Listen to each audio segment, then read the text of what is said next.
كده كده مش هتلاقي حاجة. أنا لقيت إن هي اللي ممكن ما بينكم سر بتكون والكلام ده كله وما تعرفش تعمل أي حاجة غلط.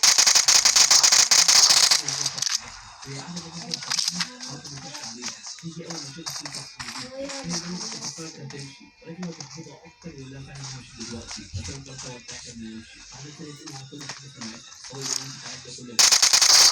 الحكاية دي كلها، بس عادي، أنا بالنسبة لي أصلا كنت ناوي فيلم ولكن الفيلم ولكن هو بتاعت أنتِ وهامشي على طول، لكن أنا قعدت أسمع الكلام ده كله بتكون زعلانة جدًا، ولكن هُم بيكملوا يقولوا لها دورِك برضه، وأبعت له جوابات كل فترة، هي تقول له ماشي، وبعدها بتروح تقول له الجملة الأخيرة وبعدها هو بياخد بعضه وماشي، وبعدها على طول بتلاقيهم في العياط، عشان حب حياتها الوحيدة مبوّشة دلوقتي، بالنسبة لي أنا خلاص خلاص الراجل الكويس اللي هي